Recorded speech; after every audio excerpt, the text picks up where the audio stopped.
1929, Downers Grove, Illinois, a suburb of Chicago, around the Depression time. What do you remember when you were a little boy? Well, first of all, I remember the story of me being born. My parents lived in Jackson Park. My dad bought a 1928 Buick, green and black, that was his pride and joy. And when I was coming along, he had the fuel tank full, ready to take me over to the Cook County Hospital. And there was a big snowstorm that night. That was the 28th. And he didn't know what to do, and the phones were dead or they didn't have one. So he went out and he stopped the snowplow. And the fella says, well, let's get her in here. He had told her the story of what she's going to have a baby. And he said, well, just get her in the truck and let's go. And they got her in the truck, and that's how my mother got to the hospital to born. Wow. Then in 1930, shortly thereafter, they moved out to Downers Grove. And of course, you know what happened in October of 29. It really didn't show up till latter. And we lived on 4th Street, 336 4th Street. He started out paying the rent, $75 a month. It was a house. And then when it started to really get bad, and my sister was coming along, because I already had a brother that was born in 26. And I remember my mother saying to the guy when he came to collect the rent, she says, well, I guess we're going to have to move. And he kept bringing the rent down to $20 a month if we stay in the house. Wow. And that's the way it was until 1936.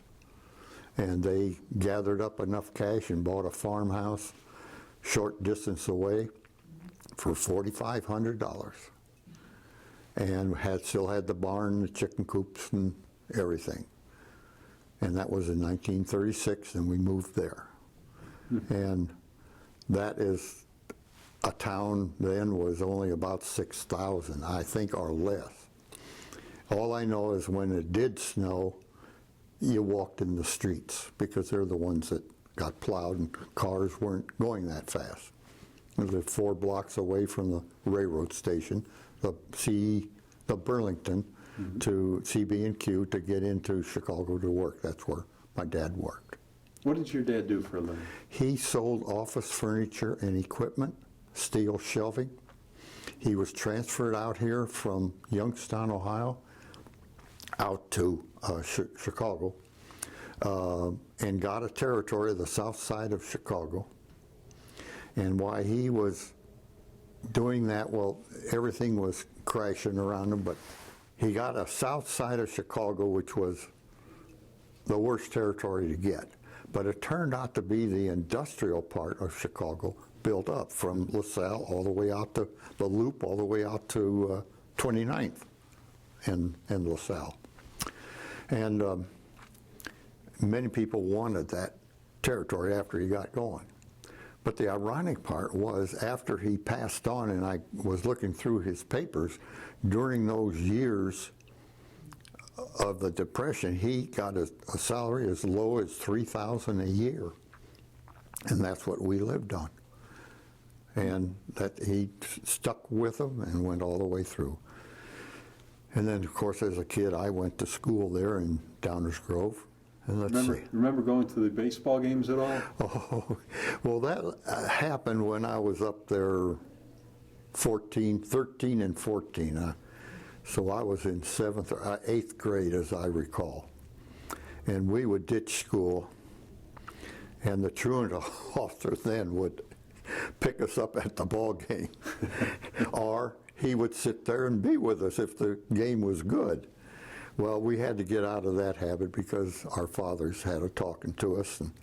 But we really had fun going down there and finding a fella. Would you be my dad, so I could get into the father-son game? And they said, sure. So was this Wrigley Field, or was this the White Sox? Well, it was both. It's whatever had the father and son game. Is where you went. Yeah, and we could jump on the train and go down to Halstead Street, as you remember, for a quarter. And I think that was my allowance, was a quarter, as I recall. You remember your grandfolks? Yes, I sure do.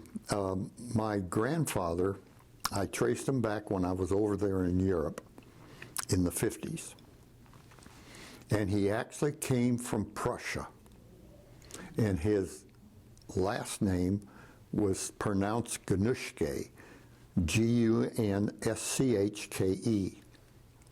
And he came over to Germany because it was easier to come over as a German citizen as opposed to a Prussian citizen, which I think Poland and everything was all mixed up then. And on the way over, he met this English lady, Rosella, as I call her name, Grandma, and they came over on the boat together and through Ellis and came to Youngstown, Ohio, and she was going to go somewhere in South Carolina, but she chose to go out to Youngstown, Ohio, and they said, well, if I'm here, we better get married, and that's what they did. And they had a candy store, convections? Well, candy and everything. And I remember him saying when he first got there that I guess there was a day that he got a part-time job or extra money by carrying beer in a bucket to these different construction places or stores or factories in Youngstown, Ohio. And I remember how they would take the bucket and they would put lard on the bucket to keep the foam down so they'd have more beer. And they were pretty hard to carry and not spill anything. Right. And that's the way he got his extra money. It was getting it there and not splashing too much out. Right, I remember him profits, telling. Yeah, he was Ed Genuske, and his wife was Rosella. What about your grandparents on your mom's side? I only knew her mother died before I was born, and she had to raise the two brothers. And then after Dad and Mother got married in Youngstown, Ohio, they came to Chicago that way. And then her dad would come out and visit us. And of course, things were tough, and she would always fix her dad the best breakfast with eggs, which we would get eggs, maybe egg, once a week. Well, all I had to do was sit there and say, Grandpa, that egg comes out of a back end of a chicken, and he'd pass me the egg. Wow. Till my mother caught me. Then I didn't do that again. Right. But he died in 1937, as I recall. You remember your first car? Yes. Yes. Would you believe it was a 1948 Crosley station wagon with a 4-cylinder engine? We weren't worried about expensive gas because it was only about 18 cents a gallon then, but they were small cars, and I had bought that thing. And even my wife now remembers it, and I have to sort of smile that we lived in a small town. We all went around as a group or double dated or 6 to 10 kids at a time. But this fella got a new 1949 Pontiac, and she dated him instead of me. So we later on met up, but there were a lot of times good times there in Downers Grove. Well, tell me about high school. Downers Grove High School. Okay. And now it's called North High. 300 students, as I recall. I wasn't good in sports, but I wanted to be in sports. So I was the manager of the football team and the basketball team, and I would keep all the records for the coach and phone in to Chicago papers of final scores, et cetera, et cetera. And that's about as close as I got to sports. Dating? Did you date in high school? Oh yeah, we dated all over. I mean, Ruth and I, we would be in a group of 2 or 3 other couple. Lots of times the girls couldn't go unless the other couples were with us. We couldn't go out by ourselves. So Ruth was dating somebody else. Oh, yeah. So how did you guys finally hook up? Well, I went into the service, and then when I came back, we said, well, let's meet again. And she was going to school, and I was working for American Airlines at Midway, and enjoying that quite a bit. And then we decided to get married in '54. And right after that, we decided American Airlines transferred me to El Paso, Texas. What were you doing for American? I started out throwing bags, and I ended up being passenger service agent on the concourse. They had gate 19 through 22. Now, the reason I laugh, a new employee, all the people, the other employees always had to play something on them. And they gave me 5 big popcorn. I mean, popcorn came in big gallon cans then. They gave me 5 of them with the lids to go from at gate 19 to go out to gate 22 and bring back some prop wash. Now, prop wash is the wind from the propellers. And by the time you got back out there and the guy asked you, well, what are you doing here? He knew what was going on. I said, I come out to get some prop wash. And when I saw them starting to laugh and hide behind the baggage cars, I knew that it was a trick. And I've always remembered that because we did it to the other new employees that came. Now, how long did you stay with American? About 3 years. 3 years. Then What did you do after that? I went to college at Texas Western College in El Paso, which is now UTEP. Back then, I believe my sophomore year, we were married and lived in the veterans place. My sophomore year, they cracked the enrollment of 4,000 students. That was huge. Now it's 20,000 students. So after high school, then you went into the Army. Yes, I went into the Army. Okay, and that was around the Korean conflict. Yeah, I went in October of 1950. It was eventful, to say the least, and very hard for my mom because she took me down to Wheaton, Illinois, where I was drafted out of Elmhurst College at the time because I wasn't doing so good in my grades, so I couldn't be deferred. And went out to Sheridan, went down to Fort Knox to be trained, and then for some reason, all the troops that I was trained with the exception of maybe 6 other guys, got drawn out for Korea. I got drawn out, and these other 6 fellows for leadership school. And after leadership school, we all got a ticket to Europe. And that was right at the time where segregation was being stopped. And I just never forget when I got to Mainz, Germany, and I was assigned to the 29th Tank Battalion, that Captain Filio was there and Colonel McClellan. I remember they were commanders. I can't remember who else, but 2 of us ended up aides to them. And I could never figure out where we were going, but we were going to Baumholder, Germany, which was the 29th Tank Battalion. Now, they had the trucks there in Mainz to take us down to Baumholder, which was about an hour and a half, 2 hours drive.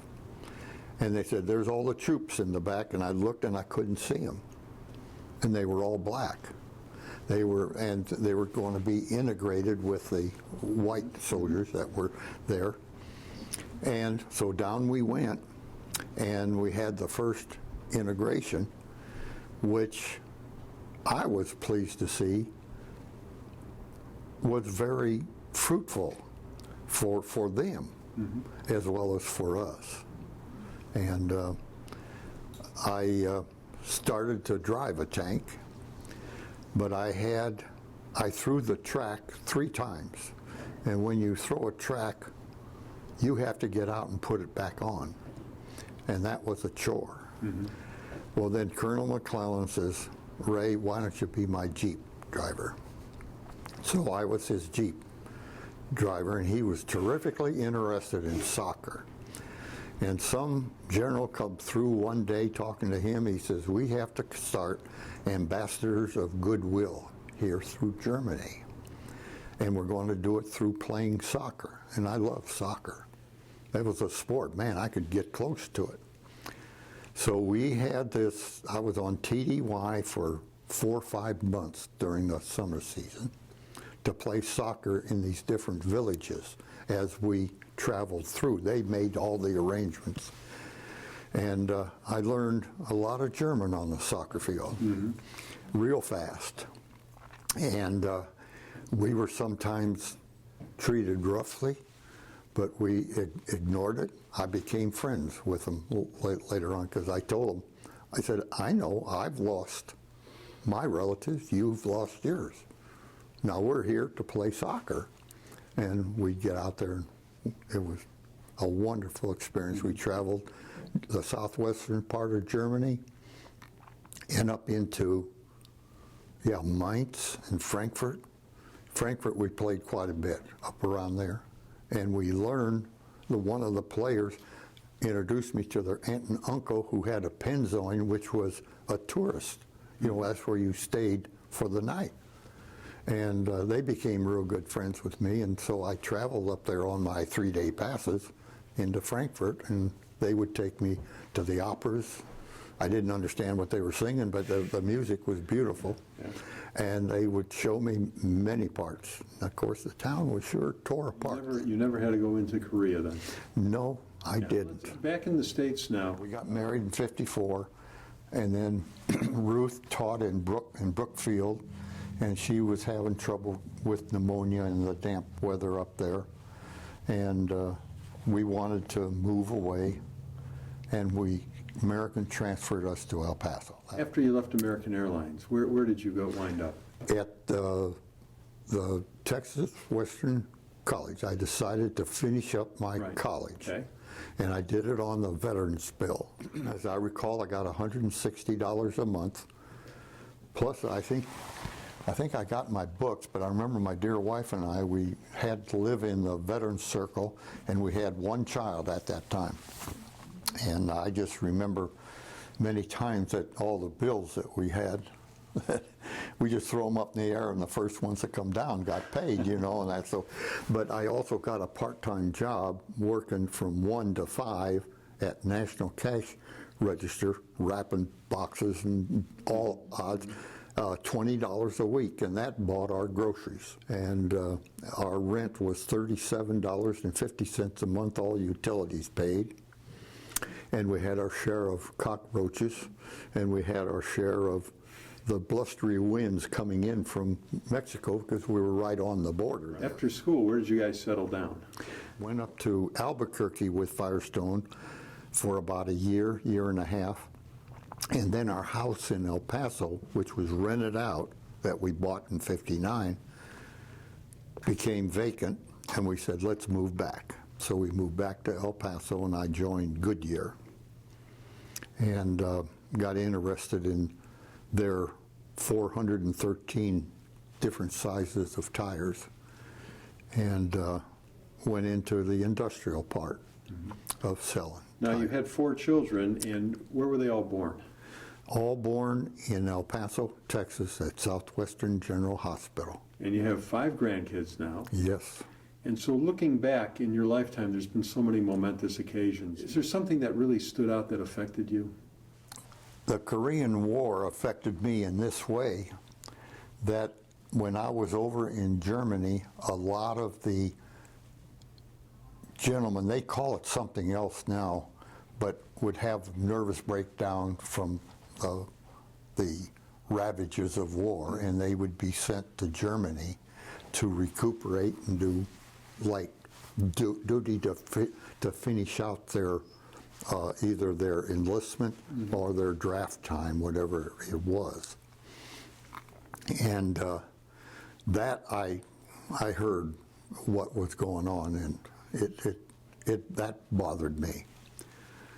But I always think of the moon landing in our little black and white 13-inch TV out on the patio with the antennas just adjusted right, and we witnessed that going. And my mother was alive at that time, and my dad.